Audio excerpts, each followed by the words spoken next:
those days that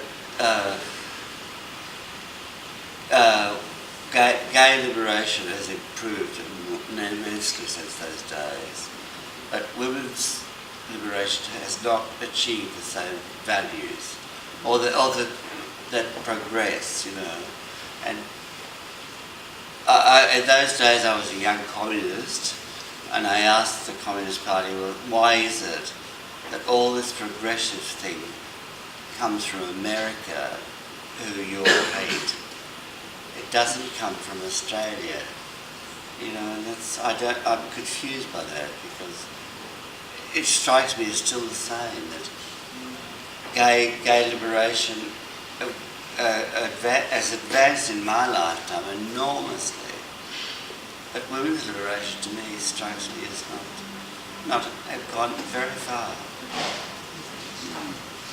Sorry. That's a bit controversial, that one. Anybody else? I just wanted to ask a question. The one thing that I noticed in both volunteering on set, that there wasn't really enough portrayal of trans and intersex people that were definitely there in all of the protests. And I'm just kind of wondering why were they not included trans and intersex? Because why was it specifically only, why didn't they include, I guess, the whole aspect rather than the story does sort of tell a part of that. You'll see when you watch it that there was actually a bit of a divide in that time in the early 70s between the political gays and the bar queens, and the bar scene was actually much more diverse in terms of gender identity, performance art. It was much more diverse ethnically as well. The liberation movement, in Sydney at that time was pretty white.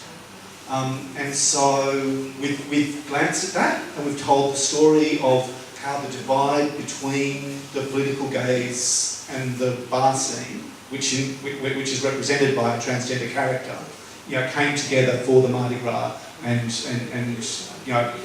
the coalition coalition Sydney in many ways was helped along by the Mardi Gras, then fell apart, then got back together again, and then fell apart, got back together again. But it's not an easy story. Actually, can I just see if there was anyone else here who was a volunteer on set or came out as an extra on set? Can you guys stand up? Because they were a very important part of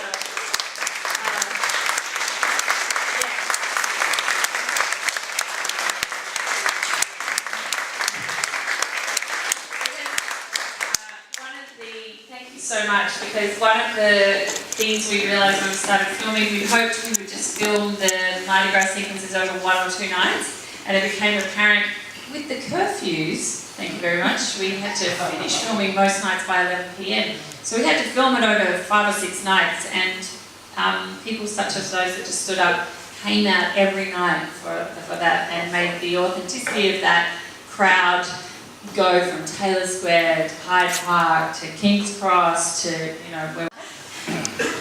Yes, Susan. I was really interested in, I was wondering, Greg, how did you feel having lived through certain elements of this story, maybe a little bit later? How did you feel as a writer? Was it harder or was it easier? Were you overwhelmed with memories? No, not overwhelmed at all. There was flashback moments to arguments at the Gay and Lesbian Rights Lobby and South Sydney Council and in the back rooms of Macquarie Street. But it was wonderful to have had that experience. So when trying to recreate the scenes of gay liberation and camp and the gay solidarity group and women's liberation and the student groups, etc. Having been there, having sat through those meetings, having had those arguments, and we were having the same arguments in the 90s as they were having in the 70s, and they're probably still having now. So there's some lines that are in the screenplay that are direct from life. That I have sat through those arguments myself and heard those, you know, exactly the same insults being screamed as they were coming up with. Those activists in the 70s really did forge a path. They really gave us a language. And you know, processes, you know, meetings and fundraising and the skills that were needed again and again and again for subsequent battles.